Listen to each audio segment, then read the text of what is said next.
저는 오늘 본문을 보면서 너무나 많은 보물들을 찾게 되므로 어디서부터 다루어야 하는가 이 당혹감을 가질 정도입니다. 그러나 차분하게 좀 하나씩 보기를 원합니다. 먼저 우리가 어제 본문을 기억해 보는 것이 좋겠습니다. 안식일들마다 회당에서 말씀을 가르치신 예수님. 하루는 예수님께서 강설하시던 중에 귀신 들린 자가 항거하였고 주님께서 그를 고쳐주셨습니다. 귀신이 쫓겨났습니다. 또 예수님의 가르침에 사람들이 권위 있는 새로운 교훈이라고 놀라기도 하였습니다.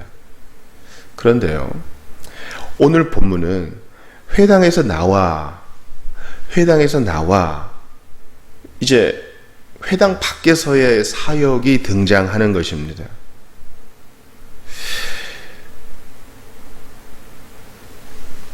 아마 이날은 안식일이었을 것임이 분명합니다. 그런데 회당 밖에서의 사역에 더 큰 변화가 일어나는 것처럼 느껴지는 것은 왜 그럴까요? 왜냐하면 회당에서 사역을 할 때에는 그저 사람들이 놀라고 소문을 일으키고 뭐 이 정도였는데, 즉 어떤 사람이 변화되었다 하는 분명한 증거가 잘 드러나지 않는데, 회당 밖에서의 사역에서 보니까, 즉 이제 베드로의 장모를 고쳐주시는 사건을 보니까 그녀의 열병을 고쳐주시자 31절 보세요.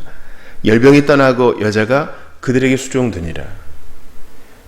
이 베드로의 장모는 그저 병이 고침받은 것을 보고 야, 참 놀랍다, 이 사람이 누구이기에 내 병을 고쳤는가, 그저 이 정도의 반응으로 그친 것이 아니라 분명한 제자도의 헌신이 그 순간 이루어졌어요.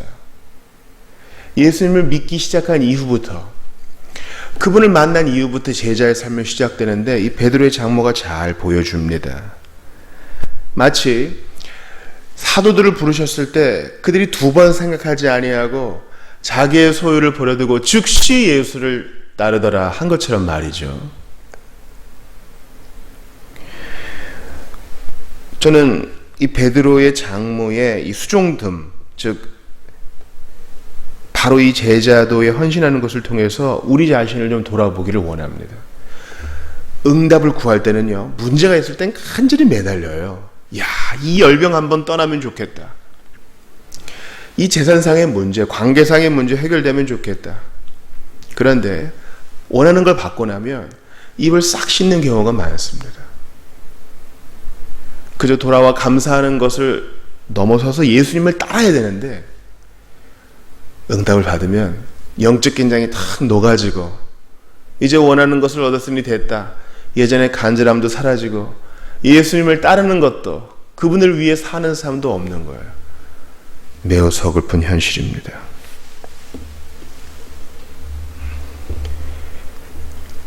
또한 우리는 오늘 본문을 통해서 열병으로 누워있는 여자 베드로의 장모에게 가셔서 그 손을 잡아 일으키시니 베드로의 장모의 열병이 떠났다 하나님 본문을 그대로 취해서 우리도 열병 걸리는 사람에게, 병 걸리는 사람에게 가서 그렇게 일으키면 된다, 그렇게 생각해서는 안 됩니다. 우리가 어제에 이어서 강조하듯이 이것은 그리스도께서 병을 고칠 수 있는 메시아요, 그분의 그 기적은 바로 그분이 구약에 예언된 그 메시아이심을 드러낸다, 그러한 관점에서 봐야 한다는 것입니다. 사실 이 열병이 어떤 병인지 모릅니다. 전염병인지도 몰라요. 아마 이렇게 열병 걸린 자 율법으로는 부정한 자로 취급해서 사람들이 뭐 어떻게 할 바도 모를 수도 있겠어요. 그러나 예수님은 그 손을 잡아 그 열로 펄펄 끊고, 어쩌면 그 손에 반점이 있을지도 모르겠어요. 열병으로 인해서 그 장모가 누워있는 방의 공기도 좀 다르게 느껴졌을지 모릅니다. 그러나 예수님은 곧 그 여자에 대하여 두 번 생각하지 않으시고 필요가 있는 사람에게 가서서 손을 잡아줘요. 이게 이제 우리의 사역이 되어야 합니다. 교회요, 필요가 있는 자에게 곧 가서 그 필요를 채워줘야 합니다. 교회에 오면 해주겠다. 그것이 아닙니다. 구제 자체는 중요한 전도 행위가 될 수 있습니다. 찾아가는 거. 그동안 한국교회는 오십시오, 오십시오 이걸 너무 강조한 나머지 교회 밖에 찾아가는 사역에 대해서 많이 소홀해진 것이 사실입니다. 잘하는 형제들이 많이 있는데 지금 일반적인 경향을 말씀드리는 겁니다. 찾아가야 됩니다. 그리고 그 손을 잡아줘야 됩니다.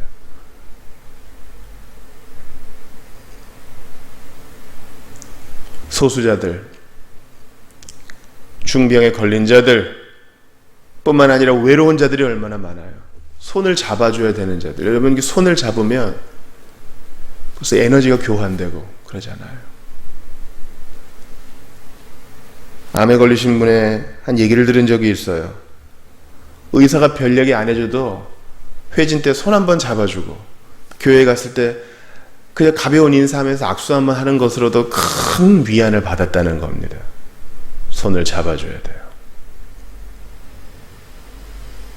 필요가 있는 자를 우리가 세상에 빛 대신 예수님의 파송을 받아 찾아가 잡아 일으켜야 됩니다. 또 하나 32절 이후에도 보니까 저물어 해질 때에 이제 안식일이 끝났어요. 회당 밖이에요. 그런데 모든 병자, 귀신 들린 자가 온 동네가 예수님께 찾아와요. 서글픈 일 같아요. 좀 찔림이 있어요. 안식일이 끝나고서야 회당 밖에서 비로소 하나님의 일이, 그분의 역사가 시작된다. 이거 서글픈 일이 아니에요?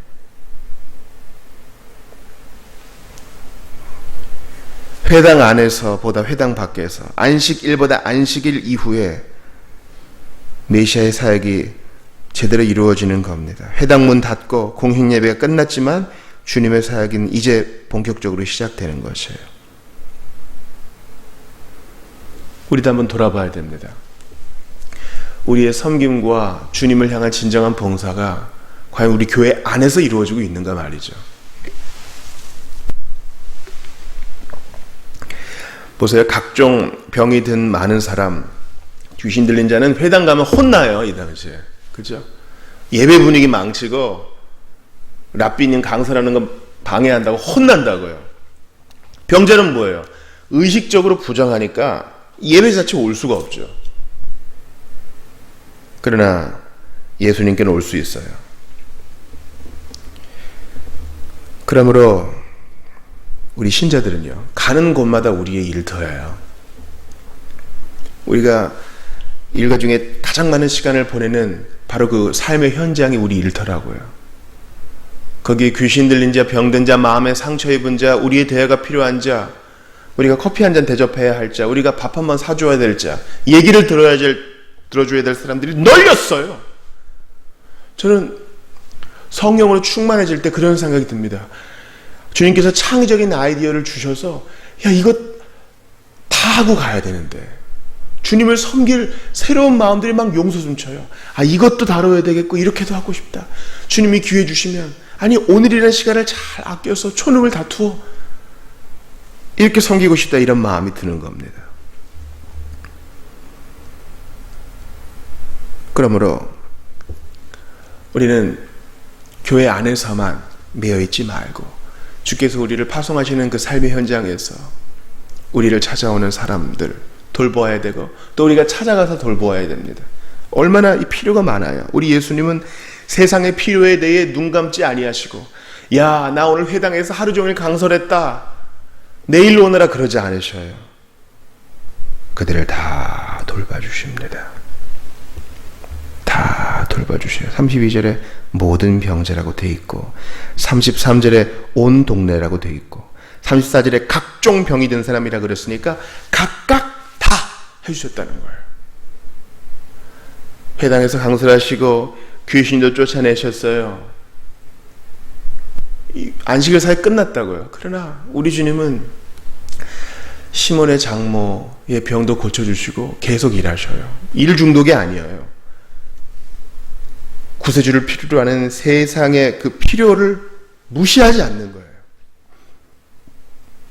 우리도 그래야 합니다.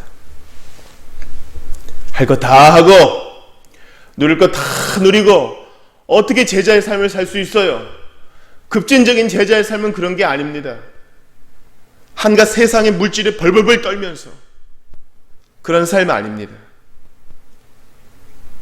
예수님은 이 모든 피곤한 안식일 사역을 마치시고 35절 보니까 새벽 아직도 밝기 전에 일어나서 나가가지고 한적한 곳에서 기도하셔요. 또 다른 곳에서도 일을 하셔야 되니까. 그리고 그 일을 위해서는 예수님도 기도가 필요하셨습니다. 하물며 우리는 얼마나 더 필요하겠어요. 물론 늦잠도 자야 되고 피로도 풀어야 됩니다. 그러나 예수 그리스도께서 이 기도의 본을 보이셨어요. 주님을 위해 제대로 살고 싶으세요? 제자의 삶을 살고 싶으세요? 복음을 앞서는 삶을 살고 싶으세요? 세상의 필요에 눈 감지 마세요. 부지런해야 돼요.